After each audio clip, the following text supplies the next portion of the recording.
Welcome to my December 2018 reading summary. I read 18 books in December.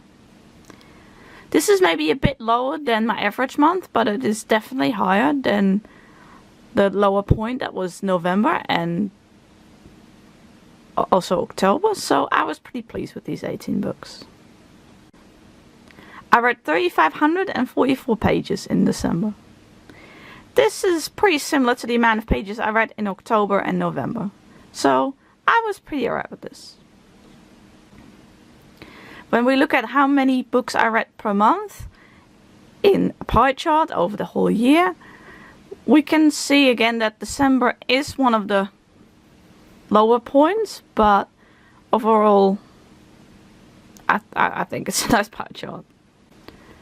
Pages wise, December falls back a little bit, but yeah. In terms of the age ranges that I read in December, I read 1 picture book, I read 7 children's books, I read 4 young adult books and 6 adult books.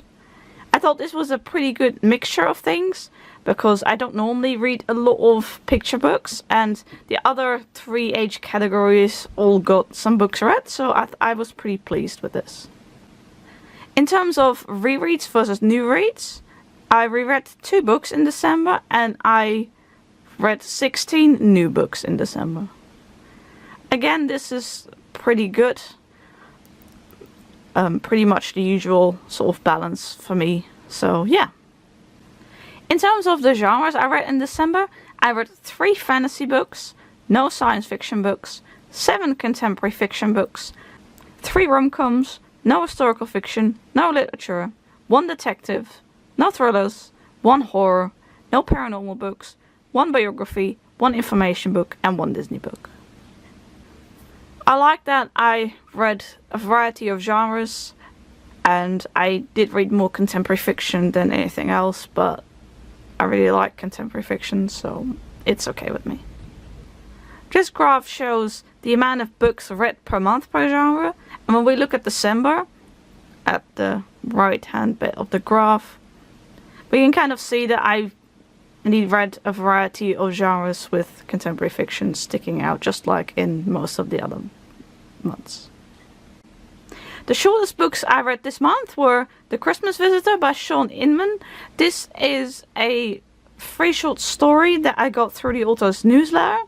I really like his books, and I'm subscribed to his newsletter, and around Christmas time he released this free short story to the subscribers of his newsletter. So I haven't done a book review on this because you can't actually buy this short story, and I estimated the amount of pages because I wasn't entirely sure how many it were, considering it was an ebook. Alles Skitocht by Ella Beskow. This was 27 pages. And lastly, Een ijskoud vriendje by Ton van Rijn, 72 pages. The longest books I read this month were The Mother of All Christmases by Millie Johnson, 515 pages.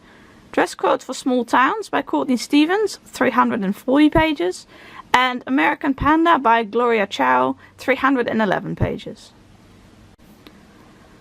My most impressive or favorite books of the month were The Question of the Felonious Friend, An Asperger's Mystery 3 by A.J. Kopperman and Jeff Cohen.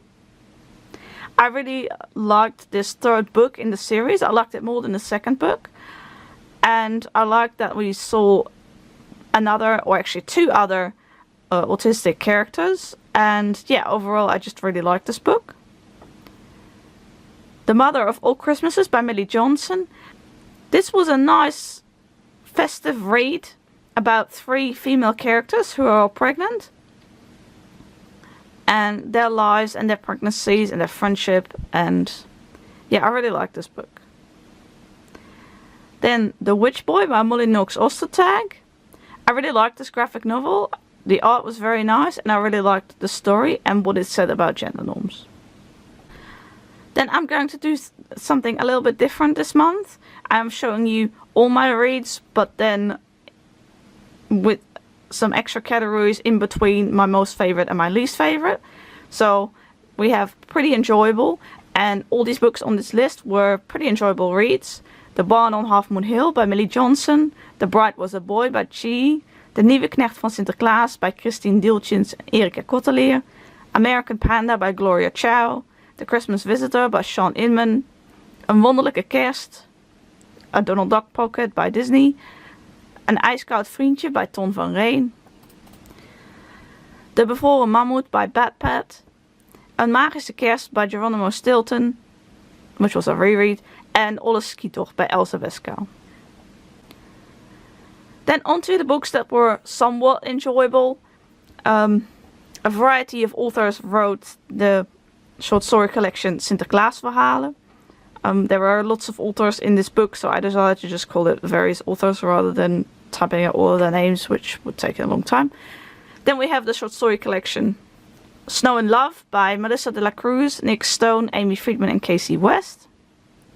I really liked two of the stories. One story I found a bit meh, and I really disliked one story. Queer, A Graphic History by Meg John Barker and Julia Schelen. I wasn't quite sure what to expect from this book. There were parts of it that I liked, and there were parts of it I liked less. I was still a bit confused by the end, so yeah. Then we have Blue is the Warmest Color by Julie Moreau. This is a graphic novel with a female-female romance, and I liked most of it, but there was one decision that one of the main characters made that kind of set off the rest of the plot, and I really couldn't get behind it. And so I liked like the earlier parts of the book more than the later parts, which followed on from that decision I talked about, and I thought the ending felt a little bit rushed. Dress Code for Small Towns by Courtney Stevens. I liked all the queer representation in this book, but I didn't quite get behind the group dynamics of the group. I didn't quite understand. I couldn't quite relate to it. I did like the small town feel of the town in this book, and I also liked that religion was a part of the story. But overall, this was kind of a meh read for me. And then lastly, the usual category, least favorites of the month. And this month, that was none. So, that's a positive. That concludes my December 2018 reading summary. I am planning on making some videos on the best and the worst books of 2018 that I read in that year. And I'm also planning on making a long video with my 2018 reading summary, including more graphs than I've been showing you in my summaries, because most of these graphs are either monthly or for the year, and I have more graphs, but they are just done on a per year basis, so I will be showing you those in that video. So yeah, thank you very much for watching, and I hope to see you in one of my next videos. Bye!